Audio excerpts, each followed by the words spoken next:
Hey, welcome to the Pink Parlay. As you know, I always gotta thank y'all first. The Pink Parlay has been reaching achievements. In fact, the Pink Parlay just got its 100 downloads achievement, and I am so grateful.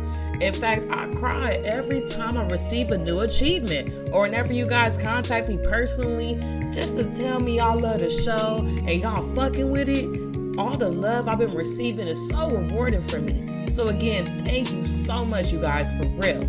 I was scrolling through my news feed and I follow these very known female podcasters, and they was talking about how they love a man and that can check them and put them in their place. Now, I don't know what's wrong with me, but I just can't get with this shit. I'm sorry, but depending on how badly a man got me fucked up, I'm going hard each and every time, and he better not try to check me. That's just gonna make me even more angry, and I'm gonna more than likely hit him. Is that normal, y'all? I don't know. If you snap at your man because he did something wrong and then he ended up checking you, what type of woman are you? Are you the type of woman that likes to be checked and put in your place? Or are you the type that's like me, that's gonna get to swinging? Now, I know my past may be the reasons for my lack of respect for men, and as much as I realize that most men are stronger than me, that hasn't stopped me from putting my hands on a man, which brings me to today's topic, domestic violence. I'll be sharing my double-sided stories of domestic violence situations and what I'm trying to do to overcome these feelings of me wanting to put my hands on a man. So roll up if you smoked, if you drank, if you drank, and if you gotta be sober, then just listen to this realness I'm finna give y'all, okay? Domestic violence can be defined as physical, emotional, psychological, or financial abuse that occurs between intimate partners. Domestic violence comes in many different forms like physical violence, verbal abuse, sexual abuse, economic abuse, stalking, and even digital and emotional abuse. It is important to remember that domestic violence isn't always one-sided, and in some cases, it's the men that's being attacked by women. When it comes to myself, I've sadly dealt with domestic violence in a few of my relationships. Some of the domestic violence I've had to endure is physical and emotional abuse, humiliation, threats, stalkers, and so on. I've probably experienced just about every bit of domestic violence. Hell, I've even been threatened with a weapon a couple times.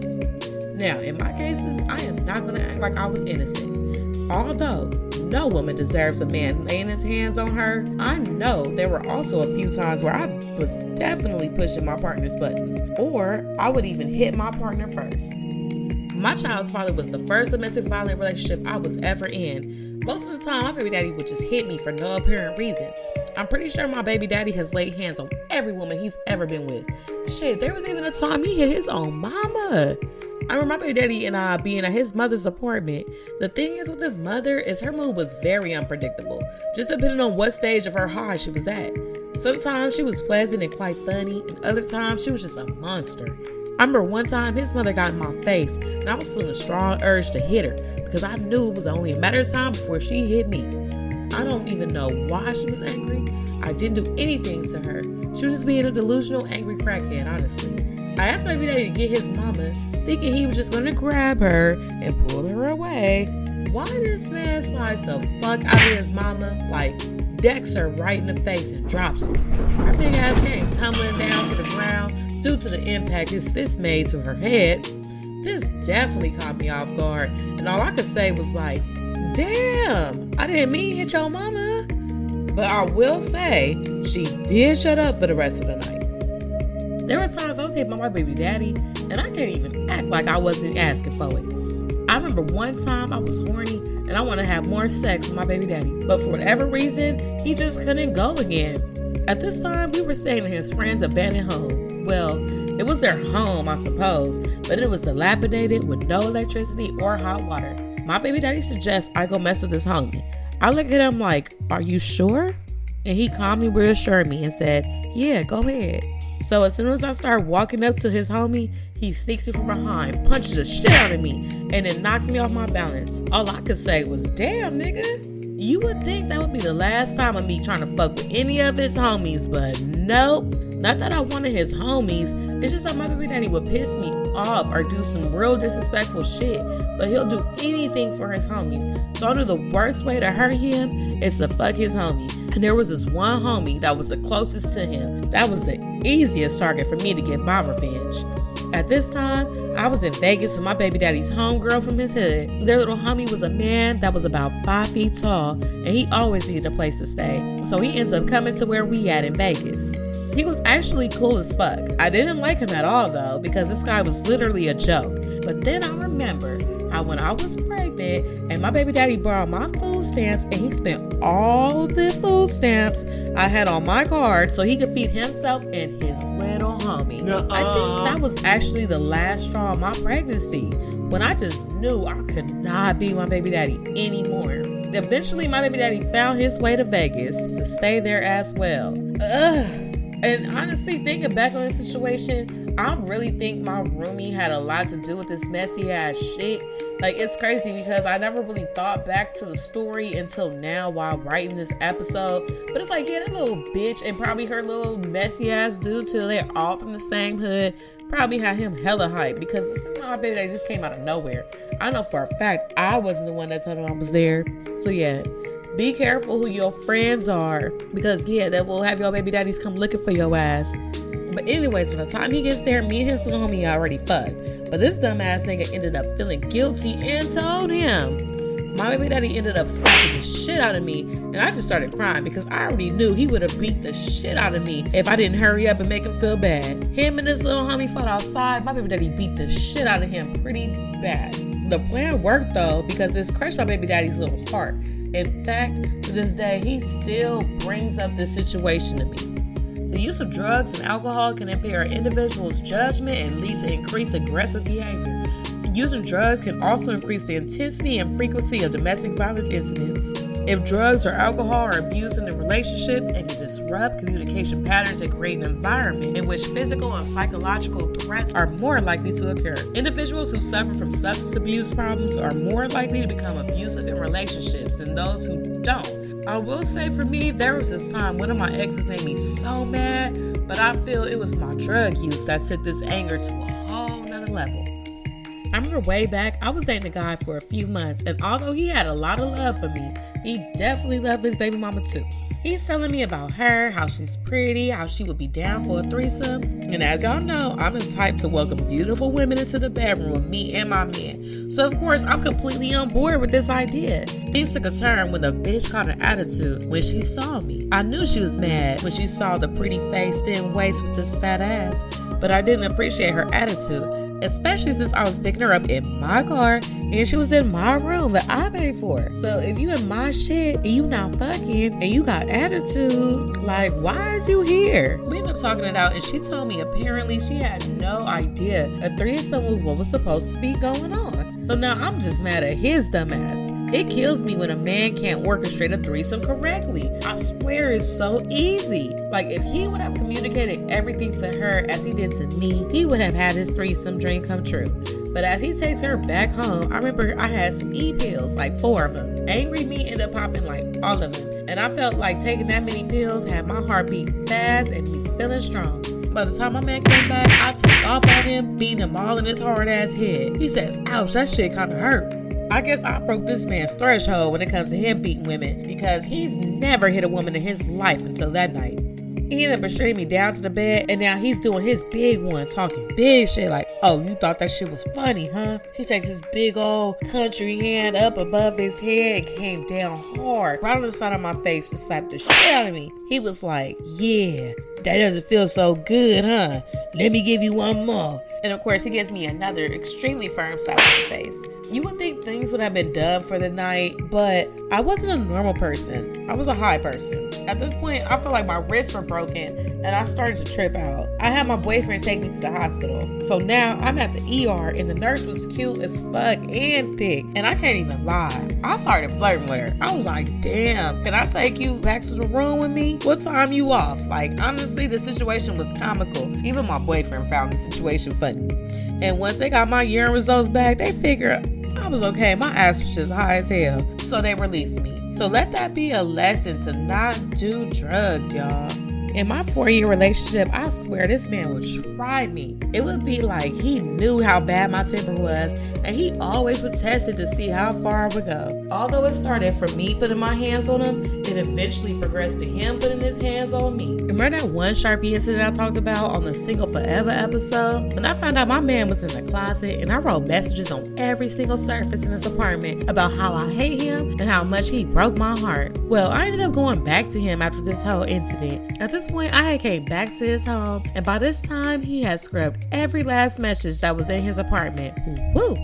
I knew that took some elbow grease. And as I'm feeling happy because, of course, we had made up and had good sex, I'm walking out of his door, and I noticed a pair of what looks like women's sweatpants folded up sitting on the bookshelf that was positioned right by his door. When I asked him, whose fucking sweatpants is this? And when he said, they probably my brother's, I knew immediately he was lying. So I charged over to him with the sweatpants in hand. He's sitting on the bed, and I took these thin, stretchy ass sweatpants and double wrapped them so tightly around his neck so he dropped on his back and couldn't breathe. I had his ass. As I was yelling at him, nigga, stop playing with me. I'll kill you with these fucking sweatpants. And that's what I did.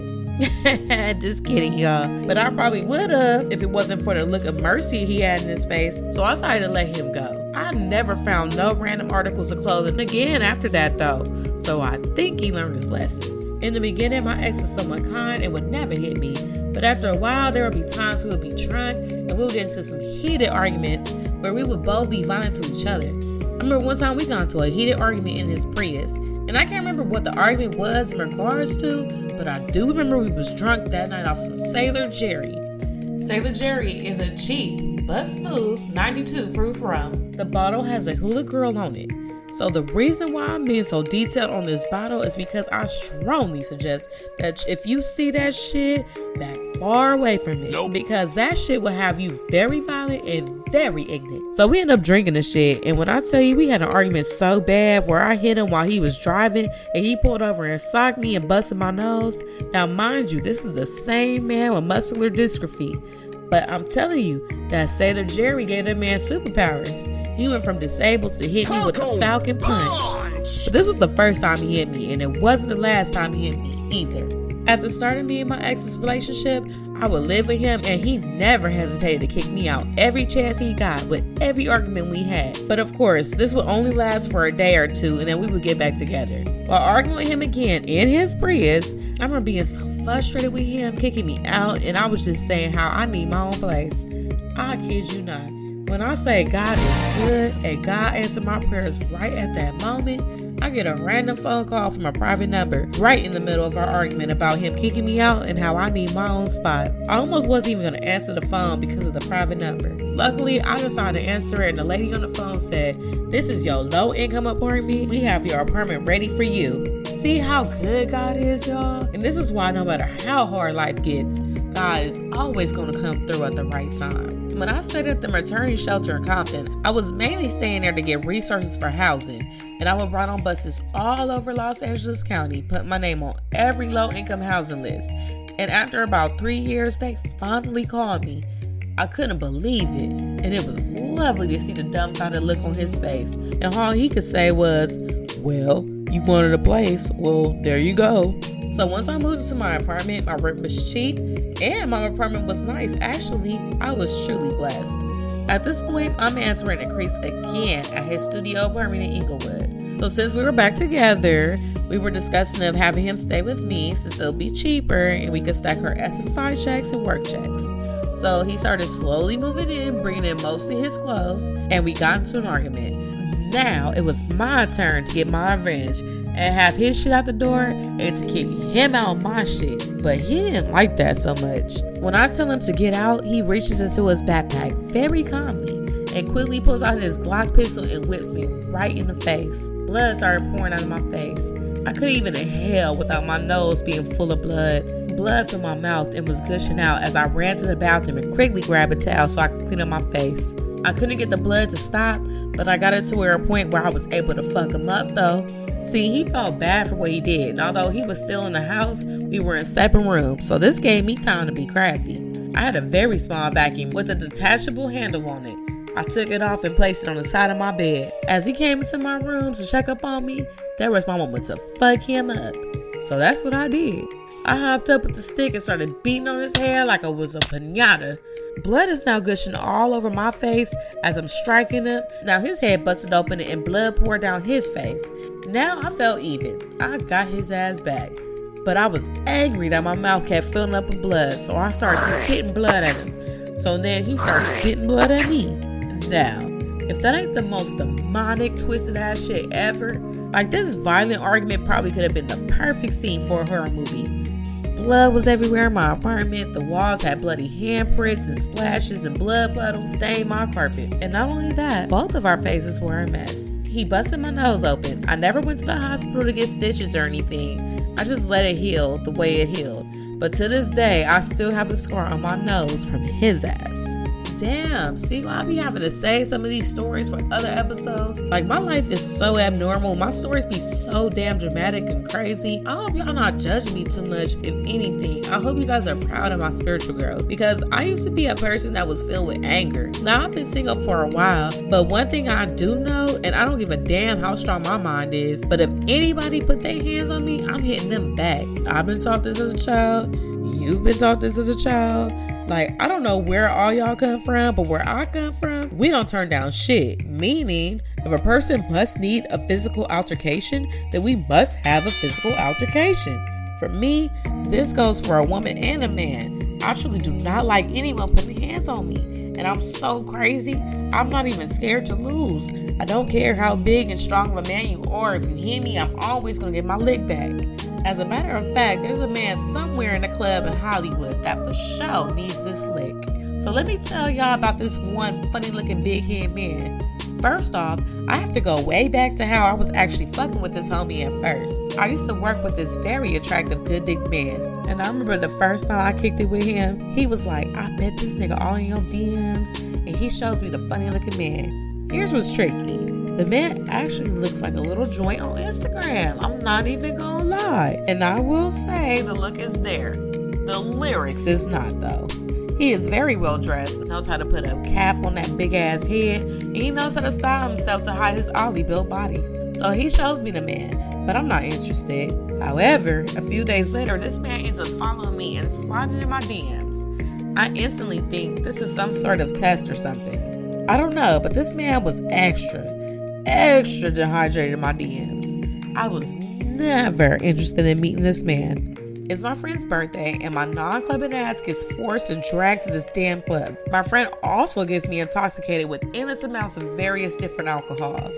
The overloads of alcohol causes me to have slightly blurred vision and an impeccable sex drive. I see Big Head in the club, so I catch his attention. Of course, I approach him as a classy woman and probably introduces myself.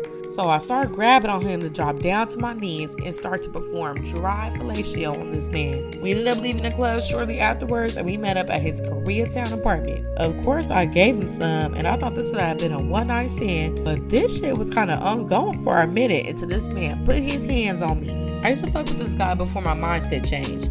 So even though I tolerated him for a short period of time, he just irked me with how rude he was and unaffectionate he was. He just acted like a typical LA nigga. I have no clue why I was even fucking with him. We had cool moments, but he wasn't shit. I'm coming to see him and my attitude already on like a 7 because he sent me some bullshit posts about how I should be ladylike. Like, if you want to be a woman, then just say that, but don't come at me for how I embrace my femininity. To add to my irritation, he asked me to buy him an 1/8 of weed. This now brings my attitude to an 8. Then he had me pulling up and he wasn't even home yet. So now I'm about at a good 9.5. But I ended up chilling, drinking some liquor, and I went back down to about a 5.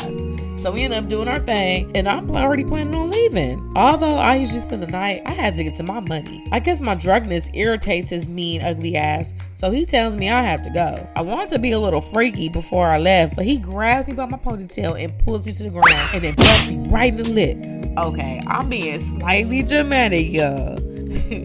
I'm sure that was what he was trying to do. But this man has some of the softest arms ever. Like, he's not strong at all. But with the socks I had on and the slick hard floors, it was very easy to lose my footing. He did hit me very softly on my lip, so it caused absolutely no damage. However, he still had me fucked up. It took me a moment to get to my senses because I was like, I know this nigga did it. But when I realized he did, I got up and got swinging on his big head ass. Since I was already by his door, he managed to get me out. But I didn't feel satisfied with my hits, for he dodged every punch. I think he has good footwork because he's a skateboarder. I don't know, but all I knew was more damage needed to be done. This man loves his car. He has a custom wrap Camaro with his rapper name all in the tires. And I knew I wanted to take my blade and slash every last one of the bitches. Because this is Koreatown, there's nothing but street parking, and there's never any parking. I figured if I'm going to do the crime, it would probably be smart to make sure my car was near. By the time I got my car and pulled up, his ass was already sitting right there in his car. He knew the vibes. He must have felt it in his spirit that I was coming to fuck his shit up. So I block him in and hop out with all the bullshit. I start swinging on him again. But this time when he dodged it, I ended up hitting his car. I punched the shit out of it, and I know I left the dent in it for sure. But I also ended up breaking my middle finger. To this day, my middle finger is deformed and fucked up. And this is why when I catch him slipping in the club, I fail to smack the shit out of him. I don't know, what you think, y'all? I know I should be the bigger person, right? Me being the bigger person in this just breaks my heart. This man is arrogant, unapologetic, and still has the audacity to still ask me to fuck. So all this just adds more fuel to the fire. Just to put that out there. But nonetheless, I let this lame ass alone. I will not stay with any man that ever puts his hands on me ever again. I really want to change from this and become better. And I'm truly hoping I can find a healthy partner that makes me happy so that I won't have to hit him. But do y'all see how these men are these days? I feel like most men just expect you to be loyal to them while they mess around with everybody. And it's like I have to wait my turn to have my time with them. I see this relationship dynamic all the time, especially in LA. I feel these men feel it's okay because there are women condoning this foolishness. I don't know about y'all, but I ain't having it. I will say after I hit a couple guys, they chilled the fuck out for a minute because they realized they tried the wrong bitch. Self-improvement is a big deal to me. And even though I feel stuck in my ways on this, I decided to read a few articles on women's IPV. I done discovered a new word from when I had to beat a man up, like, don't get hit with this IPV. But IPV stands for intimate partner violence. Statistics show that most women that hit their partners either have issues with controlling their temper or they feel the need to control. I know for sure I have issues with controlling my anger, as y'all probably getting sick. But I do know that I don't get angry until someone tries to test me. All my life, I always say to myself and minding my business. And here comes somebody old mean ass coming to fuck with me. But when I go off, I'm always the person that took it too far. It be the same way in my relationships. So how can we heal from this? There's of course counseling and support groups that are helpful. Am I going to attend? No. And why? Because I'd rather just not deal with a man that's unhealthy and toxic. I think that's the best way to go, honestly. I have been single, so I haven't had a need to put my hands on anyone. My clients treat me like a queen, so I'm good there. I love the positive male attention I receive. When I try to get back into the grooves of the regular date world, I be shook. Like, what the fuck is this? These the men you giving free pussy to? I'm telling y'all, as much as I know I'll eventually move on from my sex work, it's this dating world that really got me second guessing. And it don't help. I gotta remember all my dating nightmares on these episodes with y'all. Like, no wonder I don't want to be bothered with anybody. I don't know, y'all. I want to hear y'all opinions on this dating world. Let me know in the polls on Spotify how y'all feeling about dating in 2023. On today's show, we talked about domestic violence and I shared some of my psychotic domestic violence situations. I can respect the women out here that's keeping their hands to themselves, and I respect the ones just like me, popping a man in their head every time we are crossed. Whichever you prefer, it's best that we identify what makes us angry in a man and to leave those types alone. Instead, keep you a man that's your rock, your peace, and elevates you and adds to your beauty. Let's leave the men that's scarring us and bruising us, because we are all beautiful. And if we could all mentally understand this, then I promise you, none of us would ever put up with this domestic violent bullshit. I love you all so much. Thank you for listening and supporting. And don't be late to the parlay. Follow at the Pink Parlay on all social media. Take care, and I'll see y'all on the next parlay.